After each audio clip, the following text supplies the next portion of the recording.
Assalamualaikum and good morning. वालेकुम अस्सलाम Maria. Good morning Nimra. बेटा ये बताइए सबसे पहले तो कि मेरी आवाज़ आ रही है. Nimra, Maria, can you hear me? आवाज़ आ रही है मेरी बेटा जी?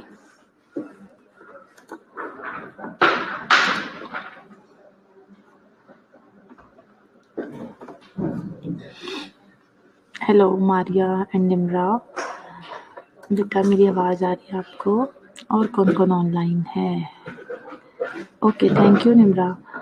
Good morning Jennifer. Good morning everyone and वालेकुम अस्सलाम टू ऑल ऑफ यू. जी जनाब, स्टार्ट कर दें लेक्चर.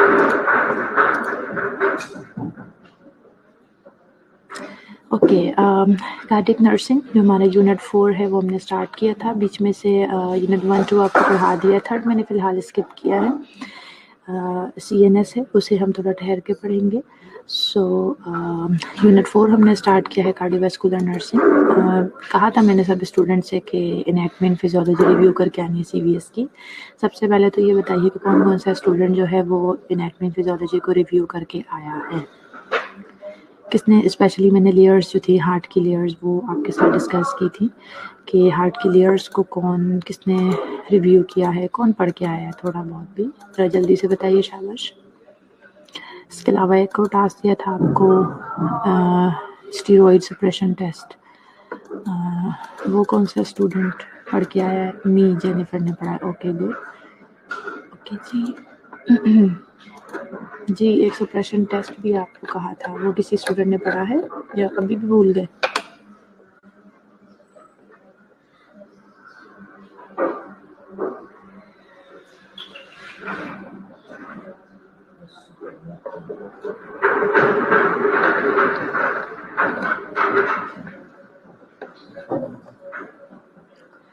वालेकुम अस्सलाम एवरीवन.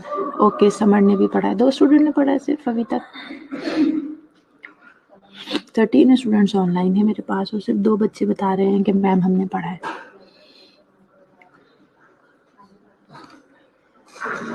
चलें बहरहाल बेटा, आप यू ऑल आर एडल्ट और आपने पढ़ना है. मैं अब आपको छोटे बच्चों की तरह ऑनलाइन क्लास में बैठ के पिटाई तो नहीं लगा सकती.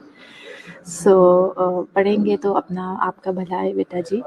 चलिए हम ज़रा लेयर्स देख लेते हैं हार्ट की. शॉर्टली ज़ाहिर है आप सब स्टूडेंट जो पढ़ के आए तो बहुत अच्छी बात है. उनका बहुत अच्छा सा रिव्यू हो जाएगा.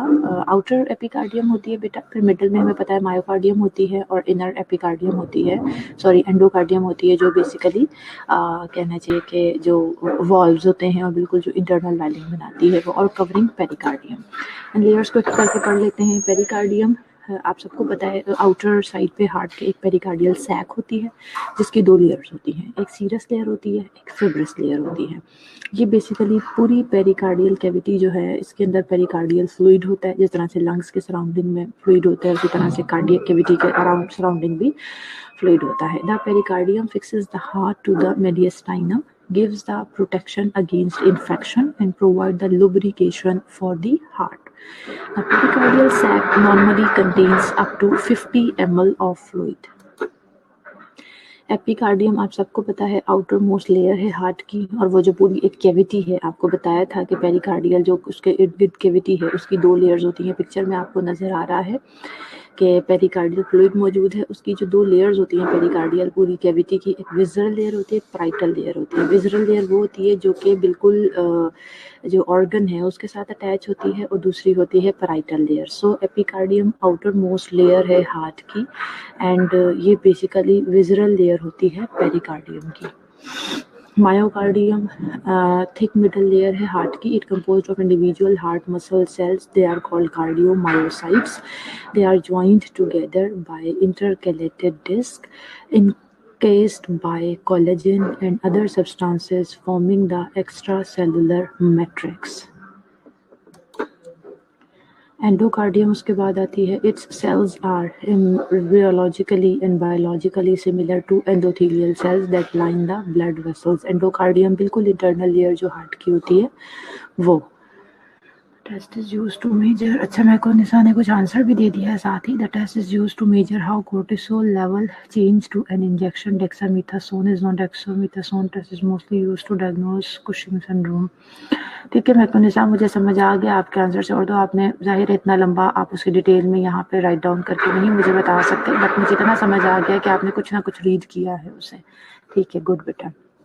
लेयर समझ आ रही है बेटा जी? कोई प्रॉब्लम? तो यहाँ पे मैंने आपको जाहिर है शॉर्टली एनाटॉमी इसकी बतानी है, तो सब बच्चों को लेयर समझ आ गई है? कोई क्वेश्चन तो नहीं है किसी स्टूडेंट का? पूछ लीजिए अगर कोई क्वेश्चन है बेटा। अच्छा, अप्लाइड एनाटॉमी मीन्स कि हम जो ये आपको थोड़ी जो भी हमने एनाटॉमी फिजियोलॉजी का रिव्यू किया है, इसमें क्या क्या चीज़ें हो सकती हैं, क्या क्या प्रॉब्लम्स आपको पेशेंट में नज़र आ सकती है। पेरिकार्डाइटिस का पेशेंट हो सकता है, पेरिकार्डियल इफ्यूजन हो सकती है, पेरिकार्डियल विंडो बन सकती है, pericardiotomy, constrictive pericarditis, myocarditis, interstitial myocarditis, infective endocarditis, epicardial pacing and myocardial biopsy हमें लेनी पड़ सकती है। अब हम वॉल्व्स की तरफ आ जाते हैं। 4 वॉल्व्स होते हैं बेटा, हम सबको पता है। माइट्रल वॉल्व है, एओर्टिक वॉल्व है, ट्राइकस्प वॉल्व है, पल्मोनिक वॉल्व है। एओर्टिक वॉल्व का होता है जो एट्रियम और एओर्टा के पास जो ओपनिंग होती है, that is basically aortic valve. क्यों? क्योंकि वो ओपन होता है तो उससे एओर्टा में ब्लड चला जाता है। सो इस तरह से ट्राइकस्प वॉल्व किसको कहते हैं बेटा? जिसके 3 कस्प होते हैं, जिस तरह ये पिक्चर में आपको नजर आ रहा है। ट्राइकस्प वॉल्व ये किस जगह पे मौजूद होता है? जहाँ पे डीऑक्सीडेटेड ब्लड है, यानी आपका right atrioventricular valve, right atrium और वेंट्रिकल के दरमियान में। इसी तरह से नाम से पता लग रहा है पल्मोनिक वॉल्व का। पल्मोनिक वॉल्व जो है वो पल्मोनरी वॉल्व भी उसे कहते हैं। वो आपकी जो पल्मोनरी, जो एक तो एओर्टा हो गया, उसके अलावा जो आपकी पल्मोनरी आर्टरीज है वहाँ पर, यानी उसने ब्लड को जो है टूवर्ड्स द लंग्स लेकर जाना है, तो वहाँ पर जो मौजूद होता है वो पल्मोनरी वॉल्व होता है। उसके बाद एक बाइकस्प यानी 2 कस्प वाला, 2 फ्लैप्स वाला वॉल्व होता है, दैट इज माइट्रल वॉल्व जो है वो आपका बेटा एट्रियोवेंट्रिकुलर वॉल्व होता है ये, बट ये आपका left side of the heart के ऊपर मौजूद होता है। ये 4 वॉल्व्स हैं। माइट्रल एंड ट्राइकस्प वॉल्व को हम एट्रियोवेंट्रिकुलर वॉल्व भी कहते हैं। क्यों? क्योंकि ये एट्रिया और वेंट्रिकल के दरमियान में मौजूद होते हैं। माइट्रल वॉल्व के 2 लीफलेट है, जैसे आपको अभी पहले बता दिया, एंटीरियर एंड पोस्टीरियर, जबकि ट्राइकस्प वॉल्व जो होते हैं उनके 3 लेफलेट होते हैं, एंटीरियर, पोस्टीरियर और septal. Aortic and pulmonary valves are called semilunar valve. ये जो एओर्टिक और पल्मोनरी वॉल्व है दोनों हमारे पास, इनको सेमी ल्यूनर वॉल्व्स भी कहते हैं। क्यों? क्योंकि इनकी थोड़ी सी शेप इस किस्म की होती है। अच्छा, इसके अलावा एओर्टिक वॉल्व जो है has 3 cusp, right coronary cusp, left coronary cusp and non coronary cusp. Pulmonic valve जो है उसके भी 3 कस्प होते हैं, यानी 3 स्लैब्स वाले ये वॉल्व है हमारे पास। ये पिक्चर में देखें, आपको नजर आ रहा है। ओके, माइट्रल स्टेनोसिस, ये फिर वो कुछ प्रॉब्लम्स हैं जो पेशेंट को इनसे रिलेटेड हो सकती है। माइट्रल स्टेनोसिस हो सकता है, माइट्रल वॉल्व प्रोलैप्स हो सकता है, रिगर्जिटेशन हो सकती है माइट्रल वॉल्व।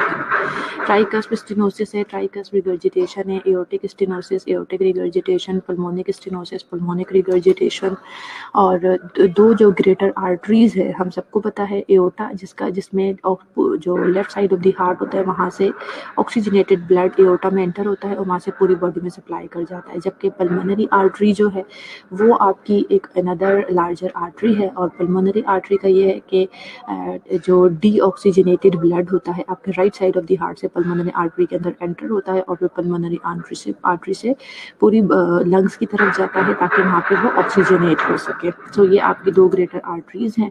चेस्ट एक्सरे को रिलेशन है, थोड़ा बहुत जाहिर है आपको आइडिया होना चाहिए, लेकिन ऑल दो हमारे यहाँ प्रैक्टिस इस तरह की नहीं है। अल्टीमेटली डॉक्टर ही एक्सरे को देखते हैं, डायग्नोसिस बनाते हैं, मगर थोड़ा सा आपको मैंने इसलिए यहाँ पे चीज़ें लिख दी हैं कि आपको थोड़ा आइडिया हो हाइलम किस जगह मौजूद है, किस तरह से नज़र आता है। जैसे एक्सरे के ऊपर लेफ्ट ब्रोंकस है, एओर्टिक नोब है, देखें एक राउंड सा आपको ट्रिके के राइट साइड पे हार्ट का शेडो भी आपको, स्पेशली लेफ्ट वेंट्रिकल का शेडो आपको नजर आ रहा होगा। ठीक है, बाकी रिब केज आपको नजर आ रहा होगा, ट्रिके नजर आ रहा होगा, स्कैपुला है, ये सारी चीज़ें थोड़ा सा कोरिलेशन आपको चेस्ट एक्सरे का बता दिया।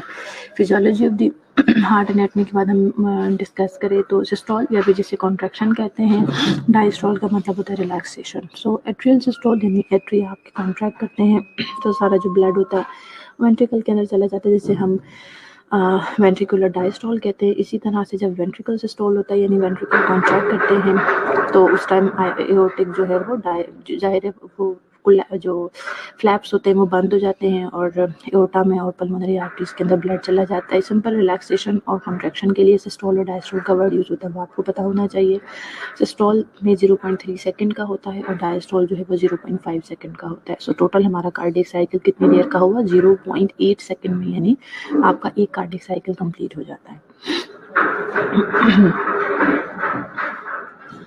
ओके जी, ये आपको वही मैंने इन्फ्लक्स दिखाया हुआ है कि एट्रिया कॉन्ट्रैक्ट करते हैं तो किस तरह से ब्लड जो है आपका वेंट्रिकल में आ जाता है। जब वेंट्रिकल कॉन्ट्रैक्ट करते हैं तो ये आप फ्लैप्स देख रहे हैं, इनके ओपन हो, ये पहले यहाँ पे ब्लॉक है। क्यों? क्योंकि इस टाइम एट्रिया कॉन्ट्रैक्ट कर रहे हैं तो ब्लड वेंट्रिकल्स के अंदर आ रहा है। अगर ये ओपन होंगे तो ब्लड इनके अंदर जाना शुरू हो जाएगा। फिर जब आपके वेंट्रिकल्स कॉन्ट्रैक्ट करते हैं तो अल्टीमेटली इनके अंदर एओर्टा और जो पल्मोनरी आर्टरीज है उनके अंदर ब्लड मूव करके चला जाता है।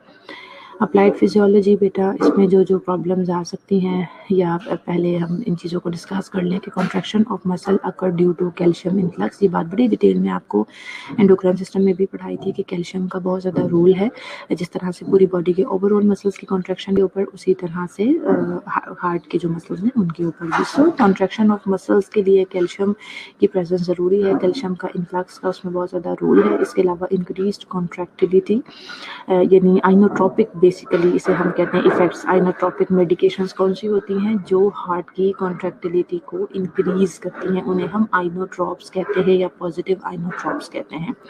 एग्जांपल आपको दी है डोबुटामीन की। और जो हार्ट की कॉन्ट्रैक्टिलिटी को डिक्रीज करते हैं उन्हें हम नेगेटिव आइनोट्रॉप्स कहते हैं। उसमें मैंने आपको डाइजॉक्सिन और बीटा ब्लॉकर की एग्जांपल दी है। इसके अलावा जो हार्ट की रिलैक्सेशन को बढ़ाते हैं उनको लेसिट्रोपिक मेडिकेशंस कहते हैं, जो कि हार्ट रेट को डिक्रीज करते हैं, वो बेटा क्रोनोट्रोपिक मेडिकेशन या फिर कैल्शियम चैनल ब्लॉकर्स होते हैं। क्यों? क्योंकि कैल्शियम के इन्फ्लक्स से आपके मसल्स कॉन्ट्रैक्ट हो रहे हैं। जब हम कैल्शियम चैनल ब्लॉकर दे देंगे तो कैल्शियम का इन्फ्लक्स नहीं हो सकेगा और जो हार्ट रेट है वो डिक्रीज हो जाएगा। इसके अलावा कंडक्शन इंक्रीज करने वाली ब्रोमोट्रोपिक। कार्डिक आउटपुट क्या होता है? सब स्टूडेंट्स को ऑलरेडी पता है। Cardiac output is equals to stroke volume into heart rate होता है। For our resting adult cardiac output तकरीबन 5 लीटर पर मिनट होता है। किस तरह के तकरीबन? स्ट्रोक वॉल्यूम क्या होता है? यानी हर एक बीट में जितना ब्लड आपका सर्कुलेट करता है, दैट इज स्ट्रोक वॉल्यूम। और कार्डिक आउटपुट क्या होता है? टोटल अमाउंट ऑफ ब्लड जो कि 1 मिनट में बॉडी में सर्कुलेट करता है, that is cardiac output. So stroke volume that is usually 70 to 75 ml पर बीट और हार्ट रेट 75 to 80 होता है। तो इसको ऑलमोस्ट राउंड अबाउट करें तो 5 लीटर पर मिनट आपका कार्डिक आउटपुट आ जाता है। स्ट्रोक वॉल्यूम क्या है? रेगुलेशन ऑफ स्ट्रोक वॉल्यूम, यानी जो मैंने आपको बताया कि एक बीट में ब्लड कितना सर्कुलेट करेगा, ये इसको रेगुलेट कौन कर रहा होता है? 3 फोर्सेस हैं जो इसको रेगुलेट कर रही हैं बेटा, प्री लोड, कॉन्ट्रैक्टिलिटी और आफ्टर लोड। ये 3 चीज़ें हैं, इनके ऊपर आपका स्ट्रोक वॉल्यूम डिपेंड कर रहा होता है। ये 3 फैक्टर हैं जो आपके स्ट्रोक वॉल्यूम के ऊपर इफेक्ट करते हैं। इनको एक एक करके देख लेते हैं। प्री लोड क्या होता है बेटा? Stretch of cardiac muscle prior to contraction. Frank Starling law ये कहता है कि प्री लोड जो है it is proportionate to end diastolic volume. If heart rate is more than 160 beats per minute, stroke volume decline due to short filling time. Preload क्या हुआ कि basically आपके जाहिर है प्री लोड यानी filling जिस टाइम हो रही है हार्ट के अंदर मसल्स के कॉन्ट्रैक्शन से पहले, यानी वो भी रिलैक्स पोजीशन में है, उस टाइम जो वो फोर्स अप्लाई करेंगे कार्डियक मसल्स के ऊपर, वो जो स्ट्रेच उसकी वजह से पैदा होगा, that is called pre load. और प्री लोड जो है वो ऑब्वियसली उसका ताल्लुक होता है, प्रोपोर्शनेट होता है but to the end diastolic volume के साथ। एंड डायस्टोलिक वॉल्यूम क्या होता है कि फिलिंग होने यानी एंड डायस्टोल, यानी जिस टाइम आपके वेंट्रिकल्स रिलैक्स है, एट्रिया कॉन्ट्रैक्ट कर रहे हैं, वेंट्रिकल्स के अंदर ब्लड फिल हो रहा है, तो वो उसका एंड डायस्टोल में जब वो पूरे फिल हो जाएंगे तो जितनी ज़्यादा उसके अंदर blood at the end of the diastole collect हो जाएगा, उतनी ही तो वो फोर्स मसल्स के ऊपर अप्लाई करेंगे ना बेटा। सो ये इन दोनों का आपस में लिंक होता है, या ये हम कह सकते हैं कि प्री लोड जो है वो प्रोपोर्शनेट होता है to the end diastolic volume. अगर heart rate 160 beats per minute से ज़्यादा होगा वॉल्यूम से, तो शॉर्ट फिलिंग टाइम की वजह से, यानी उसको बार बार कॉन्ट्रैक्ट करता रहेगा तो उसको रिलैक्सेशन और फिलिंग के लिए तो टाइम ही नहीं मिलेगा ना। तो उसकी वजह से फिर ये होता है कि वो अगर इतना ज़्यादा हार्ट रेट बढ़ जाए तो स्ट्रोक वॉल्यूम डिक्लाइन करना शुरू कर देता है due to the short filling time, filling का टाइम उसे अच्छा नहीं मिल रहा। फिर आ जाता है contractility, it is the strength of contraction at any given preload, positive and negative inotropics. अच्छा, अब ये जो आपको मैंने बात बता दी, फॉर एग्जांपल वेंट्रिकल्स है, आपको बताया मैंने प्रीलोड के बारे में, जब वो पूरे फिल हो जाएंगे तो एक फोर्स थी ना, जो कि अब उस फोर्स के अगेंस्ट हार्ट को पंप करना पड़ता है, उस फोर्स के अगेंस्ट जो वेंट्रिकल्स है उनको कॉन्स्ट्रिक्ट करना पड़ता है ताकि वो जो भी फ्लूइड है उसे आगे फर्दर, जो ब्लड है उसे आगे पास ऑन कर सके। तो यही बेसिकली जो स्ट्रेंथ होती है, जो ताकत होती है कॉन्ट्रैक्शन के लिए चाहिए होती है, उसी को हम कॉन्ट्रैक्टिलिटी कहते हैं। और ऑब्वियसली पॉजिटिव और नेगेटिव आइनोट्रोपिक मेडिकेशंस जो हैं उनका ताल्लुक ही कॉन्ट्रैक्शन के साथ है, तो उनका इफेक्ट है आइनोट्रोपिक मेडिकेशंस का। और stimulation of sympathetic division of ANS leads to positive inotropic effect. और अगर सिंपैथेटिक नर्वस सिस्टम जो है हमारा या ऑटोनॉमिक सिंपैथेटिक जो ऑटोनॉमिक नर्वस सिस्टम है, अगर वो उसकी इनहिबिशन हो जाएगी तो नेगेटिव आइनोट्रोपिक इफेक्ट आना शुरू हो जाएंगे हार्ट के ऊपर। आफ्टर लोड क्या है बेटा? The pressure that must be overcome before a semilunar valve can open is termed the afterload. अच्छा, अब जो प्रेशर है जिसको बेसिकली हमें जिस प्रेशर को अप्लाई करने की ज़रूरत है टू ओवरकम, इससे पहले कि जो हमारा सेमील्यूनर वॉल्व है इसको हम ओपन कर सके, ठीक है, the pressure that must be overcome before a सेमील्यूनर valve can open is termed the after load. यानी अब आपने जैसे ही वेंट्रिकल्स कॉन्ट्रैक्ट होंगे एओर्टा के अंदर और जो पल्मोनरी आर्टरीज हैं उनके अंदर ब्लड जाएगा, तो उन वॉल्व को खोलने के लिए एक तो कॉन्ट्रैक्टिलिटी की फोर्स चाहिए थी। अब उसके बाद आफ्टर लोड वो फोर्स होती है बेटा जो बेसिकली अब यानी कितना ब्लड वेंट्रिकल्स के अंदर रह गया है, यानी इतना प्रेशर वेंट्रिकल्स को जनरेट करना पड़ता है कि वो सेमील्यूनर जो वॉल्व है उन्हें ओपन कर सके। अगर कुछ थोड़ी बहुत अमाउंट ऑफ ब्लड वेंट्रिकल्स के अंदर रह जाती है तो उसे हम आफ्टर लोड कहते हैं। क्यों? क्योंकि अब ये दे आर इतनी ज़्यादा अमाउंट नहीं है, they are not able to open the semilunar valve simply. So increase in afterload causes decrease in stroke volume. This is really understood. Afterload means अगर contraction हो जाने के बाद ventricles के अंदर जो blood रह जाएगा that is afterload। तो अगर afterload बढ़ता जाएगा तो आप सोचें stroke volume तो उसकी opposite चीज़ है ना, तो stroke volume ultimately decrease होगा। हाइपरटेंशन हो या फिर एथेरोस्क्लेरोसिस, ये दोनों चीज़ें इंक्रीज करती हैं आफ्टरलोड को। क्यों? क्योंकि हाइपरटेंशन में भी वेसल्स जो है वो रेजिस्ट कर रही होती हैं, ब्लड वेसल, उनके अंदर प्रेशर ऑलरेडी बहुत बढ़ा हुआ होता है। और एथेरोस्क्लेरोसिस में प्लैक फॉर्मेशन होने की वजह से, प्लैक एक्यूमुलेशन होने की वजह से जो उसके अंदर प्रेशर है वो इंक्रीज कर जाता है। तो अल्टीमेटली ऑलरेडी वेसल्स के अंदर इतना ज़्यादा प्रेशर होगा तो वो किस तरह से ब्लड को जो है वो आगे मूव करेंगे। सिंपैथेटिक इफेक्ट्स जब बॉडी में यानी सिंपैथेटिक सिस्टम हमारा एक्टिवेट होता है तो आपको ये एड्रिनल ग्लैंड की जो डिसऑर्डर है उसमें आपको सारी चीज़ें पढ़ाई थी कि नॉरएपिनेफ्रिन बॉडी से रिलीज होता है।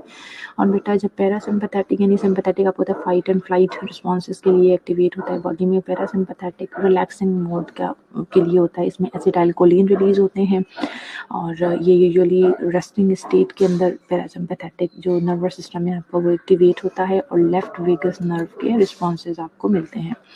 अच्छा जी, conduction system of the heart, ये आप सबको पता होगा, एसए नोड या साइनस नोड जो कि राइट एट्रियम और आपकी जो सुपीरियर वेना के बाद उसके जंक्शन के ऊपर मौजूद होता है, ये आपका प्राइमरी पेस मेकर है।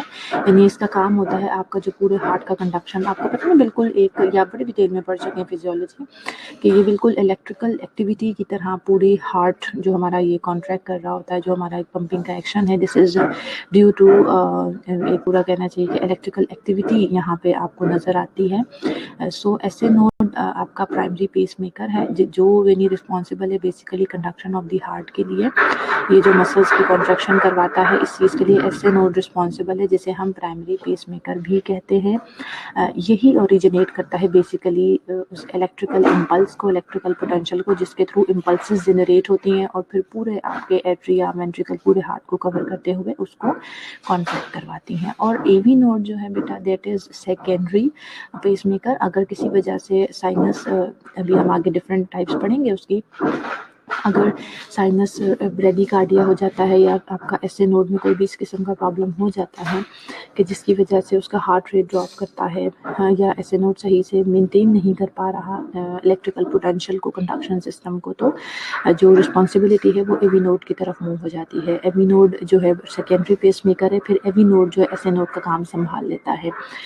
अच्छा, बड़ा सिंपल सा ये है, आप सबको पता है SA node basically pacemaker है। जैसे ही वो इलेक्ट्रिकल पोटेंशियल जनरेट होता है तो वो right side of the heart से मूव करके लेफ्ट एट्रियम, लेकिन राइट एट्रियम पे तो वो ओरिजिनेट हो रहा है ना, वहाँ से बेटा वो लेफ्ट एट्रियम में भी जाता है, और इसी तरह से एवी नोड को वो एसए नोड से जो इलेक्ट्रिकल पोटेंशियल जनरेट हुआ है वो आके एवी नोड को एक्टिवेट करता है। एवी नोड फिर जो वेंट्रिकल्स होते हैं, राइट और लेफ्ट वेंट्रिकल, आपको पता है ये परकिंजी फाइबर्स में डिवाइड होता है, राइट और left side of the heart या राइट और लेफ्ट वेंट्रिकल को भी इलेक्ट्रिकल पोटेंशियल जो है वो ट्रांसमिट करता है।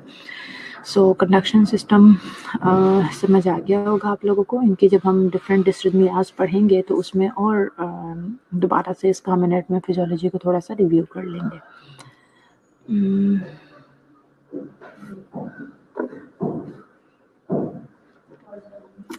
ओके, अब वास्कुलर सिस्टम सीवीएस है, सिर्फ हार्ट को नहीं पढ़ना, वेसल्स के बारे में भी कुछ ना कुछ नॉलेज हमें लेना होगा, और ऑब्वियसली वेसल्स नहीं होंगी तो हार्ट का भी कोई काम नहीं है, किसके थ्रू ब्लड को सप्लाई करेंगे। वास्कुलर सिस्टम जो होता है ये बेसिकली बेटा प्रोवाइड करता है कंडुइट्स कहते हैं बेसिकली, आसान लफ्ज़ों में आपको बताऊं तो किसी भी एक जैसे पाइपलाइन हो गई सिंपल, ये बेसिकली एक जो है वे प्रोवाइड करता है, एक पाइपलाइन प्रोवाइड करता है for blood to travel from the heart to nourish the body, के ब्लड को एक रास्ता प्रोवाइड करता है कि वो जो है ट्रैवल करे हार्ट से निकल के पूरी बॉडी को नरिश करने के लिए।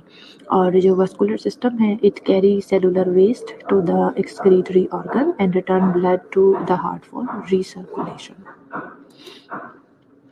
आर्टीरियल सिस्टम हम सबको पता है, आर्टीरियल सिस्टम आर्टरीज का सिस्टम है। इसका काम क्या होता है, इसमें ऑक्सीजनेटेड ब्लड होता है एक्सेप्ट पल्मोनरी आर्टरीज, और ये ऑक्सीजनेटेड ब्लड इन आर्टरीज का काम है कि इस ऑक्सीजनेटेड ब्लड को वो वेरियस जो हमारे बॉडी के डिफरेंट टिश्यूज़ हैं उनकी नरिशमेंट के लिए, यानी आर्टरीज के थ्रू ही ये ब्लड बॉडी के जो हमारे डिफरेंट ऑर्गन्स है वहाँ तक पहुँचता है और उनकी नरिशमेंट करता है, यानी उनको ऑक्सीजन और न्यूट्रिशन की जो रिक्वायरमेंट्स उसे फुलफिल करता है। और transport of cellular waste contribute to thermal regulation. Arterial system जो है उसमें जाहिर है आर्टरीज के अंदर ही ब्लड प्रेशर होता है जो कि मेंटेन कर रहा होता है बेसिकली। ब्लड प्रेशर की डेफिनेशन क्या है, this is a force of blood exerted against the vessel walls and this is equals to cardiac output multiplied peripheral vascular resistance. ये बात आपको पहले समझा दी थी कि जो ब्लड हमारे हार्ट से निकल रहा है उसको जो रेजिस्टेंस फील होती है पेरिफेरल वेसल्स में, उसमें आपको बताया था रेजिस्टेंस क्यों बढ़ जाती है, हाइपरटेंशन हो तो बढ़ जाती है और एथेरोस्क्लेरोसिस हो तो बढ़ जाती है। तो जब हार्ट से ब्लड निकल रहा है कार्डियक आउटपुट की सूरत में, तो उस वक्त जो उसे उसकी पेरिफेरीज में वेसल्स से जो भी रेजिस्टेंस फेस करना पड़ती है, that is basically called blood pressure. और ब्लड प्रेशर को रेगुलेट कौन करता है बेटा, blood pressure is regulated by autonomic nervous system and kidneys का बहुत रोल है, रेनिन एंजियोटेंसिन एल्डोस्टेरोन सिस्टम, ये बड़ा डिटेल में आपको पढ़ा चुकी हूँ। इसके अलावा एंडोक्राइन सिस्टम, ये आपको पढ़ा चुकी हूँ कि हार्मोन्स रिलीज होते हैं, डिफरेंट कैटाकोलामीन्स है, काइनिन्स है, सेरोटोनिन, हिस्टामिन, ये सब मिलकर आपकी बॉडी के अंदर ब्लड प्रेशर को मेंटेन करने में रोल प्ले करते हैं।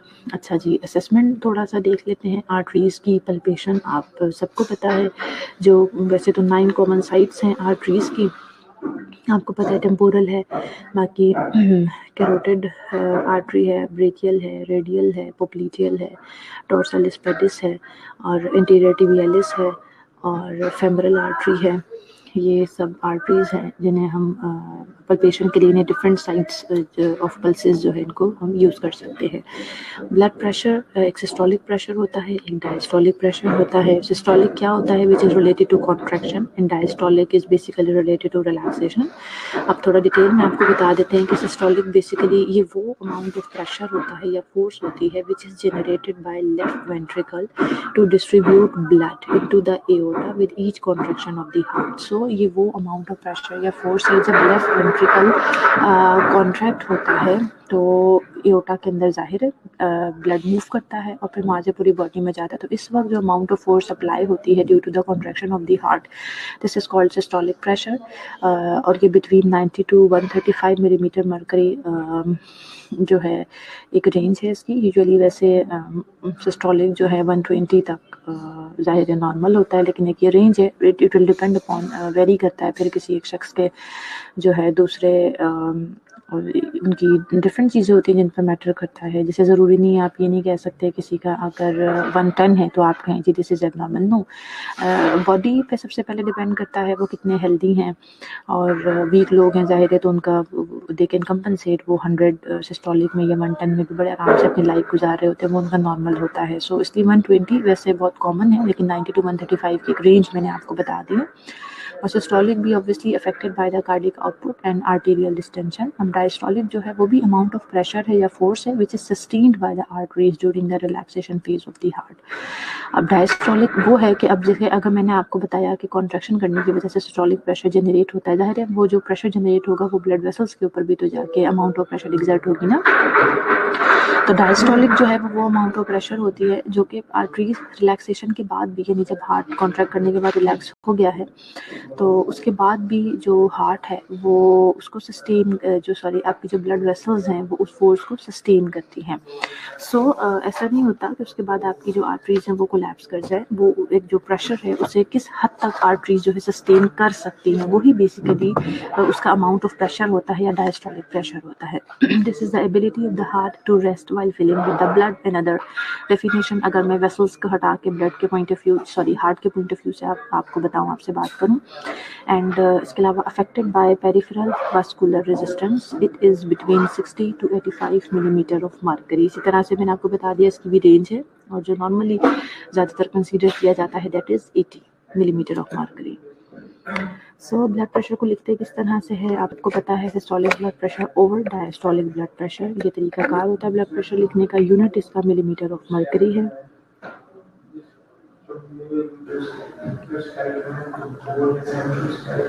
मीन ब्लड प्रेशर की जो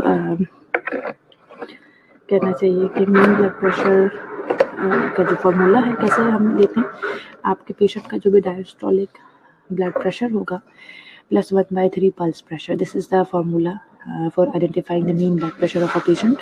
उससे हमें ये पता लगेगा कि पेशेंट का हमारे मीन ब्लड प्रेशर रहता कितना है। और पल्स प्रेशर उसके लिए ज़ाहिर है डायस्टोलिक ब्लड प्रेशर आपको पता लग जाएगा, but 1/3 of the pulse pressure. So pulse pressure के लिए भी ज़रूरी है कि आपको मालूम हो कि पल्स प्रेशर क्या है, पल्स प्रेशर की भी आपको फॉर्मूला पता हो। सो पल्स प्रेशर आपका systolic blood pressure minus diastolic blood pressure, this is the definition of pulse pressure.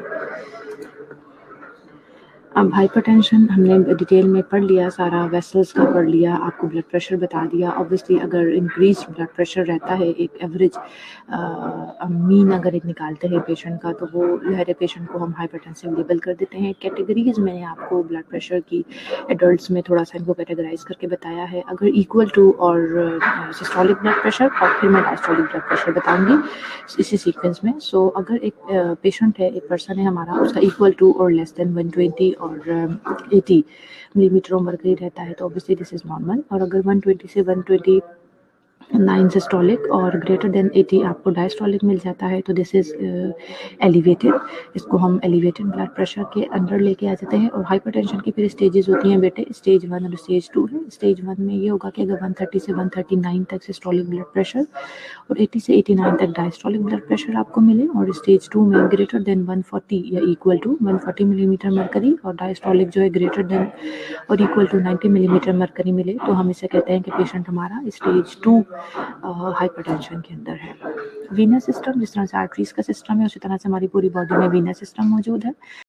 Series of veins located है adjacent to the arterial system. Veins collect blood from the capillaries and terminal arterioles. ये जो veins होती हैं basically जो capillaries हैं और जो terminal arterioles हैं वहाँ से ब्लड को कलेक्ट करती हैं, और they act as a blood reservoir also.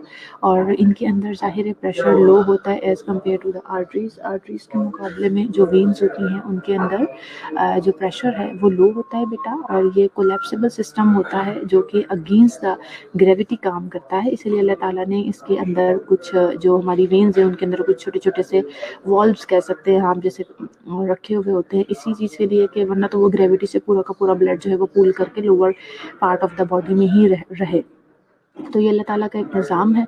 और वैसे आपको पता है जैसे आर्टरीज़ का काम है ऑक्सीजनेटेड ब्लड को ले जाके पूरी बॉडी तक पहुंचाना ताकि उनको न्यूट्रिएंट्स और ऑक्सीजन मिले। इसी तरह से वेनस सिस्टम का काम होता है या वेन्स का काम होता है कि पूरी बॉडी से जो वेस्ट मटेरियल कंटेनिंग ब्लड होता है और कार्बन डाइऑक्साइड कंटेनिंग ब्लड होता है उसको कलेक्ट करके हार्ट की तरफ लेके आए ताकि वो उसे लंग्स की तरफ भेजें और फिर से उसको क्लीन करें, ऑक्सीजनेट करें। हार्ट साउंड यानी ज़ाहिर असेसमेंट का दूसरा जो पोर्शन है इंस्पेक्शन के बाद पल्पेशन और फिर आपको मैंने पल्सेस बता दी। उसके बाद ऑस्कल्टेशन भी है, परकशन भी होती है, ऑस्कल्टेशन है, परकशन हार्ट की नहीं होती। सो ऑस्कल्टेशन है, ऑस्कल्टेशन में जो आपके हार्ट साउंड्स है वो बेटा बेसिकली जो हार्ट साउंड होते हैं वो प्रोड्यूस क्यों होते हैं? They are produce from blood turbulence which is caused by closing of the heart. Turbulence का वर्ड वैसे जनरली बेटा यूज़ होता है किसी भी डिस्टर्बेंस फ्लो में डिस्टर्बेंस क्रिएट होता है, तो इसलिए मैंने यहाँ ब्लड टर्बुलेंस का वर्ड यूज़ किया है क्योंकि जो हार्ट वॉल्व्स हैं ज़ाहिर है वो जब ओपन होते हैं फिर क्लोज होते हैं, ओपन होते क्लोज होते हैं, तो वो जो एक ब्लड का फ्लो है उसमें टर्बुलेंस तो आई ना थोड़ी सी। सो ये जो ब्लड प्रोड्यूस होता है, blood produce from the blood turbulence, this is caused by closing of the heart valve. अब closing of the heart valve इसकी वजह से जो साउंड्स पैदा होती हैं S1 और S2 साउंड्स बिल्कुल नॉर्मल हैं बेटा। S1 कब जनरेट होंगी? जब एट्रियो वेंट्रिकुलर वॉल्व क्लोज होते हैं, यानी एट्रिया और वेंट्रिकल के दरमियान में जो वॉल्व है वो क्लोज, वो कब क्लोज होते हैं? वो उस वक्त क्लोज होते हैं जब हमारे वेंट्रिकल्स कॉन्ट्रैक्ट करते हैं और जो ब्लड है एट्रोवेंट्रिकुलर जी एग्जैक्टली जब हमारे वेंट्रिकल्स कॉन्ट्रैक्ट करते हैं और ब्लड जो एओर्टा और पल्मोनरी आर्टरीज के अंदर जाता है, वो कंडीशन, वो सिचुएशन, इस वक्त जो साउंड प्रोड्यूस होती है बेटा दैट इज कॉल्ड S1 या उस साउंड को हम लब कहते हैं। S2 होती है उस वक्त जब सेमी ल्यूनर वॉल्व का क्लोजर होता है, दैट इज डब। सो लब डब ये दो साउंड होती हैं। और जो S3 है बेटा ये रैपिड वेंट्रिकल, अगर वेंट्रिकल की फिलिंग बहुत ज़्यादा रैपिड हो जाए नॉर्मल से ज़्यादा तेज़ तो वो S3 होती है। और S4 जो है एट्रिकल सिस्टोल के वक्त होता है। सो S3 जो है वो फिजियोलॉजिक हो सकती है but less than 30 years of age, but S4 sound अगर कभी भी प्रोड्यूस होती हैं तो वो पैथोलॉजिक होती हैं। सो S1 एंड S2 हमारी नॉर्मल साउंड है, S3 भी फिजियोलॉजिक हो सकती हैं बट S4 पैथोलॉजिक है। This is the reference. कोई क्वेश्चन है किसी स्टूडेंट का तो पूछ लें, मीनवाइल मैं सेकंड लेक्चर अपलोड करती हूँ।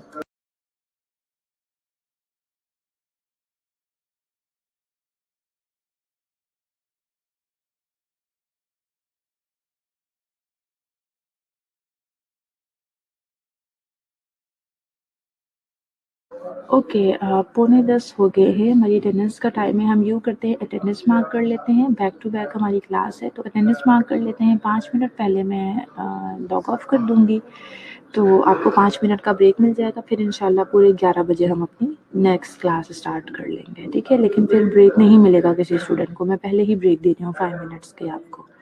अभी सब बच्चे अपनी अटेंडेंस मार्क करवा लें।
बंद होगी।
ओके स्टूडेंट्स, अटेंडेंस हो गई है।